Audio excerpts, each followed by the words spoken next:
Welcome to the DEC4 podcast. You can access episodes, companion articles, research notes and links, as well as information about our contributors and supporters at DEC4podcast.com. Hope you enjoy the program.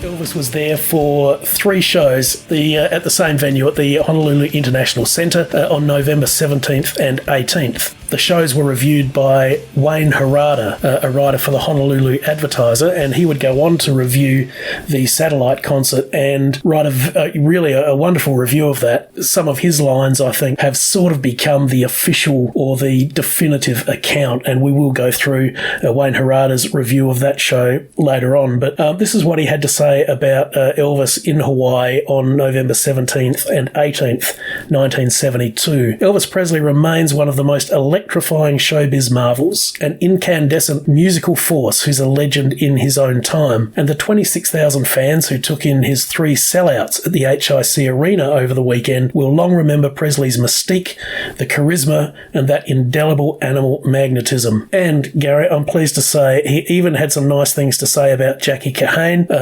who was the warm-up comedian, and he got a very, very hard time in New York.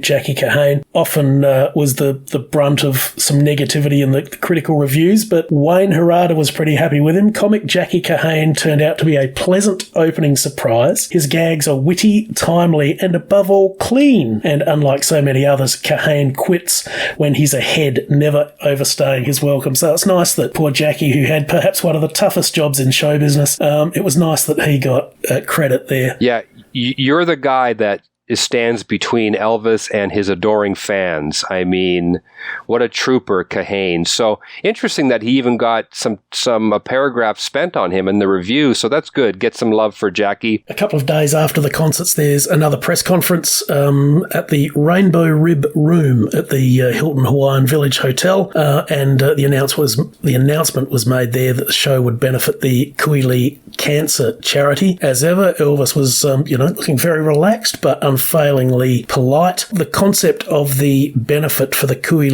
Cancer Fund was at the request of Eddie Sherman, who was a very well thought of entertainment writer for the Honolulu Advertiser and various other publications. He said this: "I had started the Kuili Cancer Fund through my column for a doctor at the University of Hawaii doing cancer research. Lee was the legendary songwriter who died of cancer at 34. In the TV concert, Elvis sang Kuili's most famous tune, I'll Remember You, to millions of global viewers. Thanks to Elvis and Colonel Tom Parker, his manager, I received for the fund a check for $75,000 from the live concert gate. The audience was allowed in via their own contributions. Some kids saw the show for only 10 cents. The next day, Elvis and the Colonel took out full-page newspaper ads thanking Hawaii." Eddie Sherman passed away in 2013 at the age of 88. It's all starting to come together. It's a great part of this whole thing that it was a charitable endeavor.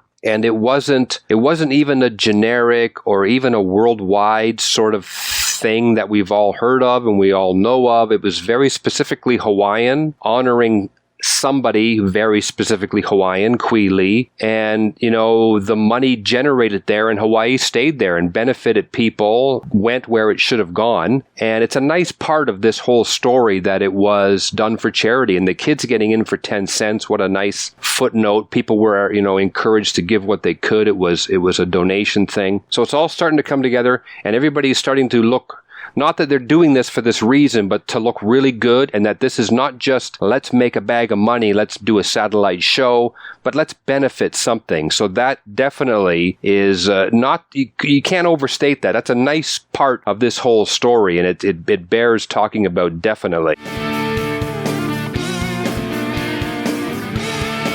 Podcast terms and conditions can be found at our website, DEC4podcast.com. You can contact us there or on our social media. Find us on the major podcasting platforms, and we're also on Substack, Facebook, Tumblr, and Instagram. This has been George Fairbrother. Thanks for listening.